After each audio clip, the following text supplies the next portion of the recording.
여러분 안녕하십니까? 누리PD입니다. 국민의힘. 자, 이제 이 현재 상황을 보게 되면요. 딱 100일 남았다 그러죠. 지방선거가. 자, 이대로 가도 괜찮나? 방법이 없나? 여러 가지 이제 걱정들을 하고 있습니다. 자, 이 사진 한 장을 보게 되면요. 이때가 2025년 4월 12일입니다. 6.3 대선 전이에요. 6.3 대선 전이고요. 김문수 국민의힘 대통령 후보로 이제 공식 선출되는 날짜가 5월 4일입니다. 5월 4일. 그러니까 그때보다는 약 한 달 전쯤 되죠. 이 당시에는요, 김문수, 한동훈 두 사람이 치열하게 대선 후보 경선을 진행하고 있던 상황이었다라고 볼 수가 있겠죠. 이 당시에는 장동혁은 당대표가 아닙니다. 여기 이제 윤상현 의원이 이 당시에는 중심이었습니다. 전한길 씨 있고요. 나경원 의원이 있고, 김계리 변호사 보이고, 뭐 등등등 있죠. 그리고 청년들이 또 많이 보이는데, 이때는요, 윤어게인이라고 하는 단일한 기치 아래 다 모여들었다라고 봐야 되는데요. 지금은 어떻습니까? 지금은 다 쪼개졌죠. 장동혁은 정치로, 예, 그 후에 당대표가 됐습니다. 대선에서 국힘이 지고 나서, 당대표가 됐고요. 윤상현 의원은 이 당시만 해도 사실 윤의계인의 이제 그야말로 이제 중심적 역할을 할 수도 있는 정치인이었는데, 전환기를 윤 대통령에게 소개해 주는 사람도 또 윤상현 의원이죠. 투톱이 바로 나경원 의원입니다. 두 사람 다 오선 의원이죠. 그래서 중진 중에 오선 두 명이 제대로 한다라고 하는 그런 평가가 있던 시절인데, 아무튼 뭐 제가 이런 이야기는 길게 하고 싶지 않습니다. 어쨌거나 지금은요, 전환길은 윤의계인으로 완전히 이제 갔고요.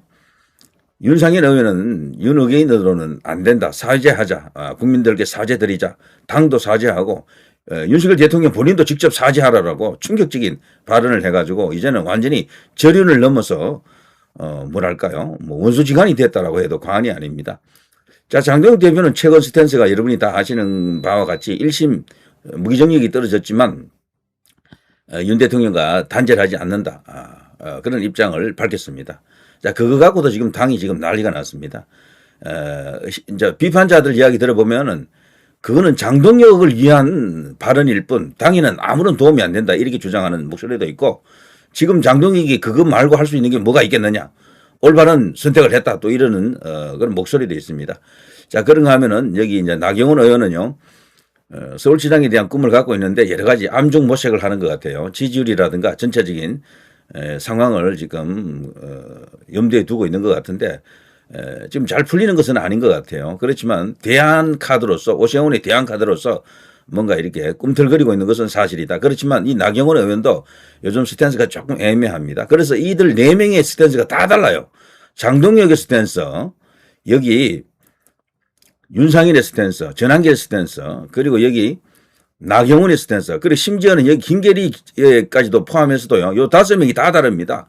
전한길과 김계리가 또 똑같지도 않아요. 보면은 또 약간 다르더라고. 그래서 정치라고 하는 것이 이토록 어려운 겁니다. 그래서 100이 모이면 100가지 정치가 나온다 그러죠. 그래서 그것을 하나로 묶고 나가는 게 바로 정치력이고, 통합이고요, 조정력이고, 소통력이고 뭐 그런 거죠.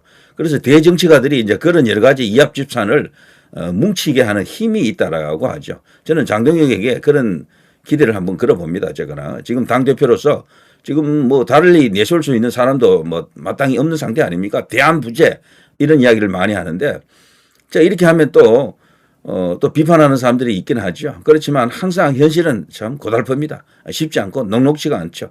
이게 이제 불과 1년도 안 됐어. 벌써 이제 이런 상황 속에서 그 사이에 엄청난 국민의힘 내부가 변하고 있다는 것을 여러분도 다 알 겁니다. 여기 사람이 약 한 20명 정도 보이는데요. 한 1년만 계속 이들의 행동을 추적해 보면요, 여기서 20명 전부 다가 생각이 다를 거예요. 전부 다 달라집니다. 그게 정치예요, 원래. 그런데도 세가 중요하죠, 정치는. 그래서 큰 세력 앞에 이제 다 흡수가 되는 겁니다, 나중에. 이제 그런 과정을 거친다, 이렇게 볼 수가 있겠죠. 자, 그런데 지금 주요한 언론들의 이제 보도 내용을 보게 되면 이런 식이죠. 김건식, 장동혁이 윤의계인을 선언했다기보다는요, 윤 대통령과 단절하지 않은 거죠. 절연하지 않고, 그렇다고 윤의계인 하겠다라고 하지도 않았어요. 그리고 계엄에 대해서 뭐 옹호한다라든가 긍정한다라는 발언도 안 했습니다. 그래서 다소 중립적 선언입니다. 어떻게 보면 1심 선고일 뿐이다. 무죄 추정 원칙이 적용되어야 한다라고 말했습니다. 어떻게 보면 당연한 이야기를 했을 수도 있거든. 근데 그걸 놓고 이제 혹자는요, 윤의게인이다 이렇게 이제 비난하고 있고, 또 혹자는 윤의게인 쪽에서는 이게 떳떳미지근하고 완전 자기 정치를 위해서 미꾸라지 빠져나가는 소리다 뭐라고 하면서 또 비판을 합니다. 자, 그런 목소리가 있는가 하면 또 중립적이다라고 이제 보는 사람들도 있어요. 자, 여기에 대해서 어쨌거나 우리 이제 주요 언론들이 대부분 그야말로 이제 이 초강수다. 예상한 것과는 달리 오히려 윤 대통령과 같이 간다라고 선언했다는 식으로 보도를 해버려 가지고 어쨌거나 그 효과는 굉장히 크게 나타날 것 같습니다. 자, 그러자 친한으로 이제 요즘 분류가 되겠죠. 김건식이가 장동혁 선언에 대해서 전당원 투표로 찬반 한번 물어보자. 부결된 장사퇴해야 되고요. 부결되지 않을 때는 장동혁이 이제 카리스마가 조금 생기겠죠. 그러면 당대표로서 좀 더 확고한 리더십이 생긴다. 뭐 이렇게 볼 수가 있겠습니다. 될지 안 될지는 모르겠지만 이런 주장들. 자, 오세훈은요, 지금 이런 발언을 통해서 지지율 관리를 하는 것 같습니다. 최근에 오세훈이가 연일 계속해서 장동혁을 때립니다. 윤 대통령 1심 관련해가지고 무기징역 이제 떨어졌다. 자, 장동혁의 입장, 국민의 보편적 생각과 매우 괴리된다. 그건 당의 생각이 아니다라고 하더라고요. 당의 공식으로 성명으로 보긴 어렵다. 장동혁 개인의 입장이다. 혹은 장동혁만을 따르는 사람들의 생각일 뿐이다. 뭐 이렇게 주장하는 거죠. 이 오세훈이는. 자, 그런데 제가 볼 때 오세훈은 말이죠. 지지율이 정원호라고 하는 덮보잡아한테 갑자기 갑툭튀 아닙니까? 뭐 사람 알려지지도 않은 사람이야. 성동구청장이야 그냥. 지금 밀리잖아요. 여론조사에서. 여론조사가 한 10개 이상 나왔거든요. 자, 오세훈이가 이긴 게 하나도 없어. 근자에 나온 거는. 그런데 하나의 추이가 있습니다. 여론조사는 추이가 중요한데 이 많이 지는 걸 보면요. 15%, 16%까지 지는 거 있더라고. 10% 넘게 지는 것도 많았어요. 그게 한 2주 전입니다. 근데 최근에 와서는요. 그렇게 많이 안 져요. 최근에 지지율 조사가 많이 나왔거든요. 서울시장은. 가까이 붙어 있는 거는 뭐 3%, 4%까지 따라 붙었어요. 또 약간 차이 나는 거는 6%, 5%. 이게 왜 이러느냐라는 겁니다. 그 사이에 이 격차를 많이 줄였거든요. 그 줄인 힘이 오세훈 캠프에서는, 오세훈 진영에서는, 오세훈 본인은 그렇게 생각하는 것 같습니다. 자기가 장동혁을 계속 때리니까 지지율이 올라간다. 이렇게 지금 보는 것 같아요. 그래서 오세훈은 앞으로 더더욱 장동혁에 대해서 비판적인 목소리를 낼 겁니다. 이거는 달리 말하면은 수도권에서 출마하려고 하는 사람이 전부 저 오세훈 스탠스를 밟을 가능성이 커요. 그래 장동혁이 앞으로 정치적으로 극복해야 될 게 바로 수도권에서 저 목소리입니다. 나중에 국회의원 선거를 노리고 있는 당협위원장들은 아니지만 지금 당장 지방선거에 출마하려고 하는 그런 사람들은 오세훈과 함께 갈 수 있는 그런 목소리 가능성이 굉장히 높습니다. 수도권, 경기, 서울, 인천 여기 세 곳은 말이죠. 그래서 여기에 대해서 장동혁은 그 나름의 해법을 갖고 있어야 된다. 이런 식으로 가게 되면요. 정작 선거가 열리더라도 당대표가 그 수도권에서 유세할 수 있는 데가 몇 군데 없을 거요. 안 부릅니다. 예. 장동혁 너 오지 마 이렇게 된다고. 과거에도 보면 상당히 이제 그런 문제가 있을 경우에는 당대표를 거절합니다. 당대표 본인은 그때가 참 좋은 기회인데 자신의 인지도도 올리고 뭐 이렇게 지지율도 올리면서 카리스마를 만들 수 있는 자기 계보를 만들 수 있는 좋은 기회인데 거부당하는 그런 사태까지도 올 수가 있다는 것을 생각해야 됩니다. 이건 냉정한 이야기입니다. 제가 이런 국내 그러니까 우리 내부 이야기할 때는 제가 일방적인 이야기를 하지 않아요. 비교적 객관적으로 하려고 노력합니다. 자, 그래서 누구를 막 이렇게 마구 때리고 누구를 막 두둔하고 그렇게 하지 않습니다. 이제 그거는 좀 참고하시면서 들어주시기 바랍니다. 문제는 수도권이에요, 수도권. 자, 그런 상황 속에서 최근에 여기 조선일보가 이런 샷을 냈더라고요. 장동혁 대표 노골적 윤 대통령 옹호, 지방선거 포기하고 당권을 선택했다. 이렇게 이제 보는 시각이 많죠. 한동훈도 보니까 최근에 페이스북에 이제 그런 걸 했더라고요. 장동혁이 저러는 것은 뭐 뻔하다. 뭐 너무도 명백하다라고 하더라고요. 그게 뭐냐 하면은 당은 죽지만 지는 산다라는 거지. 당은 죽지만 장동혁 자신은 산다라고 하더라고. 왜?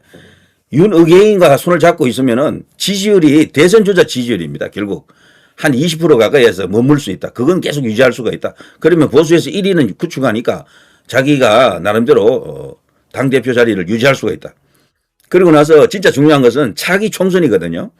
그때 또다시 당대표로 출마하거나 아니면 뭐 연대할 수 있는 사람을 내세워서 당대표 만들어서 자기 세력을 확정할 것이다. 이렇게 지금 보고 있는 거죠. 한동훈 쪽에서는. 그래서 한동훈은 이제 죽기 살기로 전면전을 이제 벌일 수밖에 없는 상황이 됐죠. 장동혁과 한동훈이 완전히 서로 간에 보완할 수 있는 관계가 아니고 완전한 대체제입니다. 서로가 서로를 죽이지 않으면 안 되는 그런 관계가 됐다라고 봐야 되죠. 자, 어쨌거나 이런 사설에 대해서 여기 사설 고위에 올라와 있는 순공감순 제가 순수대로 그냥 갖고 왔는데 한번 읽어보시죠. 장동혁은 윤의계인도 우파도 아니고 전형적인 기회주의자다. 기회되면 예수도 팔 거라 본다. 국민의힘은 해산되는 게 낫겠다.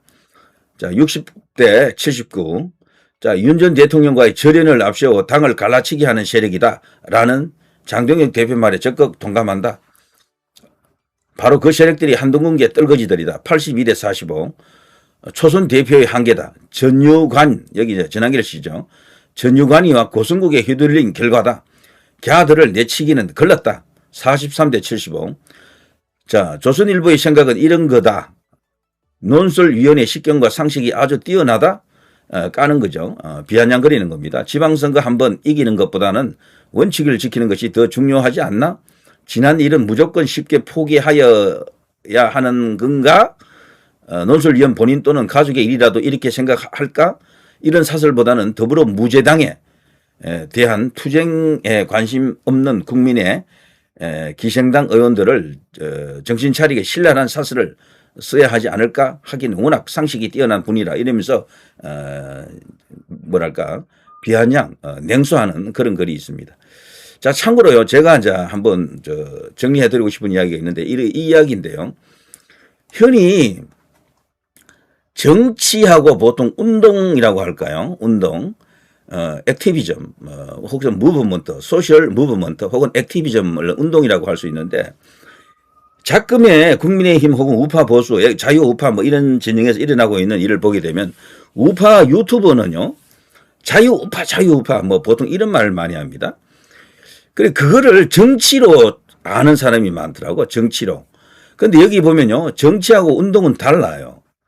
서로 간의 지향점도 좀 다를 수도 있고 방식이 다를 수가 있다. 이걸 어느 정도 이해하게 되면요, 앞에서 보여드린 이것이 이해가 될 겁니다. 왜 길길이 쪼개지느냐, 왜 하나가 되지 못하고 쪼개지는지 어느 정도 이해가 될 수 있다라고 볼 수 있어요. 정치, 특히 제도권 정치를 말하는데요. 이것은 이제 국회의원 되겠다, 아니면 뭐 단체장이 되겠다 이런 사람들인데요. 주로 정당, 국회, 정부 등 공식적인 기구를 통해서 권력을 획득하거나 법과 정책을 만들어서 사회적 갈등을 조정하고 자원을 배분하는 활동을 합니다. 우리가 흔히 보는 바로 그 정치예요. 핵심 목표는 권력 획득과 제도적 변화입니다.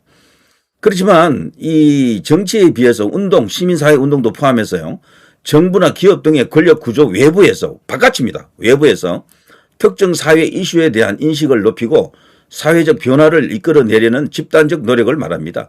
권력 자체보다는 가치관 변화, 인식 개선, 특정 정책 의제화에 목적을 두는 게 원래 운동인데, 근데 최근에 이제 이 상황을 보게 되면요, 운동하고 정치하고 섞여 있죠, 약간.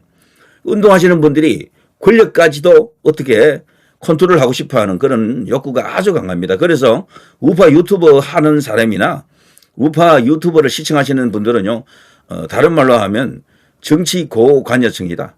정치 고관여층이다.